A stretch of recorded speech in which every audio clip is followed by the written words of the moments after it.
करवा चौथ की कथा। नमस्कार दोस्तों, स्वागत है आपके ही YouTube चैनल दर्पण ज्ञान शैली में। एक साहूकार के 7 बेटा थे और उनकी एक बेटी थी। सभी भाई अपनी बहन से बहुत प्यार करते थे और हमेशा उसके साथ ही खाना खाते थे।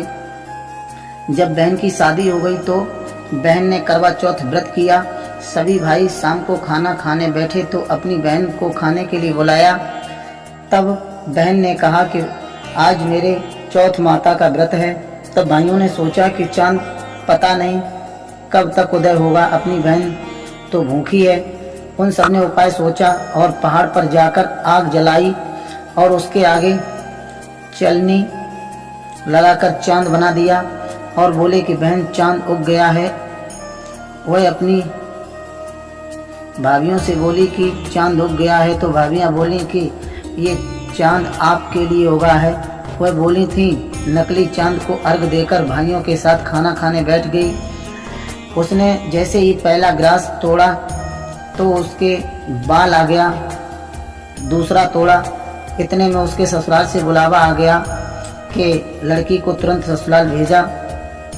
तब माँ ने अपनी बेटी को विदा करने के लिए कपड़ों का बक्सा खोला तो उसमें भी सबसे पहले काला कपड़ा ही निकला।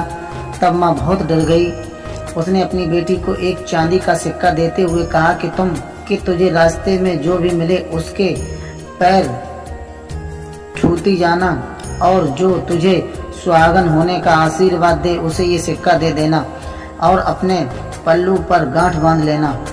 वो पूरे रास्ते ऐसा ही करती गई पर किसी ने उसे सुहागन होने का आशीर्वाद नहीं दिया।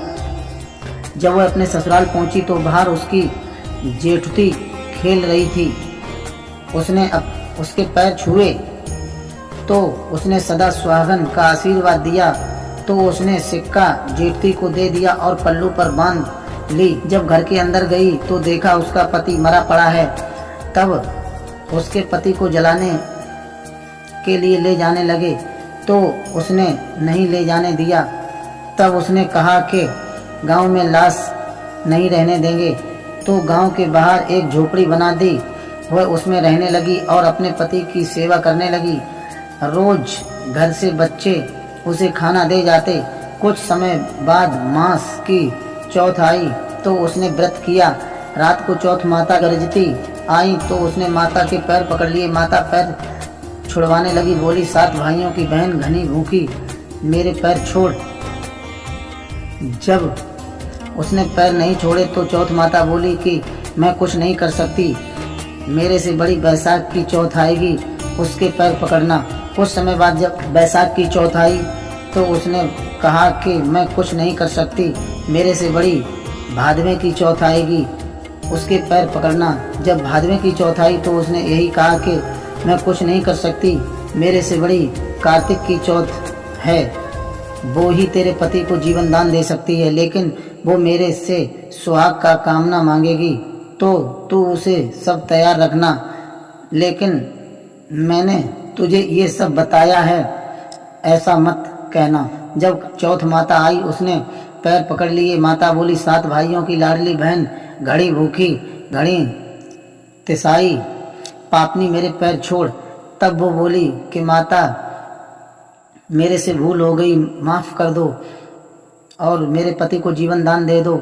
जब उसने माता के पैर नहीं छोड़े तो माता बोली कि ठीक है, जो मैं सामान मांगू मुझे लाकर दे। माता ने जो सामान मांगा वो उसने लाकर दे दिया। तब चौथ माता की बोली तुझे ये सब किसने बताया? वो बोली कि माता मैं इस जंगल में अकेली रहती हूँ, मुझे ये बताने कहाँ कौन आएगा। चौथ माता ने मांग में सिंदूर लिया, आँख में काजल व चिटमुली में मेहंदी निकाल कर उसके पति से छिटा तो उसका पति जीवित हो गया। माता ने उसके पति को जीवित कर दिया और सदा सुहागन का आशीर्वाद दिया। सुबह बच्चे जब खाना लेकर आए तो अपने चाचा को जीवित पाया। दौड़कर घर गए और सबको बताया कि चाचा जी जीवित हो गए। सब लोग वहां गए तो देखा कि बच्चे सच कह रहे थे। अपने बेटे को जीवित देखकर सासू ने बहू के पैर पकड़ने लगी। बहू बोली सासू जी ये आप क्या कर रही हो? मैंने कुछ नहीं किया, ये सब चौथ माता ने किया। हे चौथ माता, जैसे उसको सुहाग दिया वैसे ही सबको देना। नमस्कार दोस्तों, अगर वीडियो पसंद आई हो तो हमारे चैनल को सब्सक्राइब करें, बेल बटन को ऑन करें ताकि आने वाली हर वीडियो का नोटिफिकेशन आपको आसानी से मिल सके। धन्यवाद दोस्तों।